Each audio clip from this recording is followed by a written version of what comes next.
करना पड़ेगा, मेहनत करनी पड़ेगी। छोटी सी स्टोरी के सहारे आपको बताना चाहूंगा कि ये बिजनेस किस तरीके से वर्क करता है। एक तालाब था, पौंड था, वहां पे दो फिशरमैन थे, मछली पकड़ने वाले थे। वो मछली पकड़ने रोज जाते थे। एक दिन वो मछली पकड़ने वाला दूसरे को बोलता है कि देखो कमल का फूल कितना बढ़िया खिला है। दूसरे दिन देखा तो वो कमल के फूल डबल हो गए।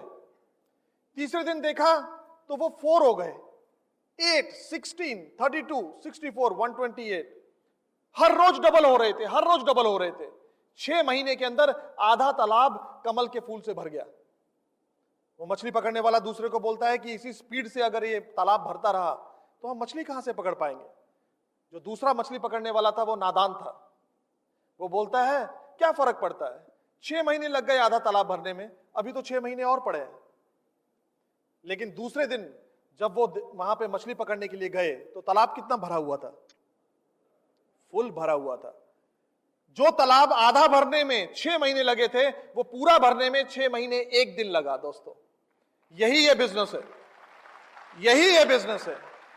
हो सकता है कि आपको 20 आदमी स्पॉन्सर करने मुश्किल हो जाए, लेकिन 20 से 200 इजीली हो जाएंगे, 200 से 2000 तो बहुत ही इजीली हो जाएंगे। ये बिजनेस कुछ इस तरीके से आगे बढ़ता है दोस्तों।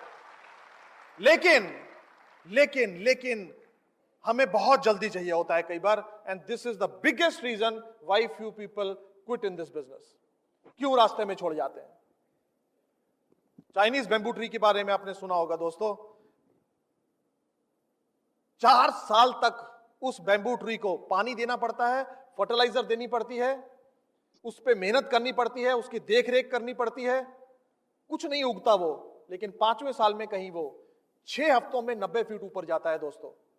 तो लोगों का ये सोचना बड़ा गलत है कि वो 4 साल में कुछ नहीं हुआ। 4 साल में हुआ, शायद उस बैम्बू ट्री की जो फाउंडेशन थी ना, वो स्ट्रांग हो रही थी, शायद उसको थोड़ा टाइम लगा, लेकिन 5वें साल में कितना ऊपर गया वो। सेम ये बिजनेस है दोस्तों। अगर आज कुछ नहीं हो रहा है तो इसका मतलब ये मत समझो कि कुछ नहीं हो रहा है, शायद दिख नहीं रहा है, हो बहुत कुछ रहा है। हो सकता है आपकी इंटरनल पर्सनालिटी के अंदर कुछ इंप्रूवमेंट आ रही हो, आप अंदर से स्ट्रांग हो रहे हो, आपकी नॉलेज बढ़ रही है, आपका कॉन्फिडेंस बढ़ रहा है, आपका कन्विक्शन लेवल बढ़ रहा है। You are learning how to speak with the people, how to deal with the people. थोड़ा सा समझ में टाइम लग सकता है, लेकिन कंसिस्टेंट एंड परसिस्टेंट एफर्ट करने बहुत जरूरी है इस बिजनेस में, because winners never quit and quitters never win. So it's very very important. Lack of patience,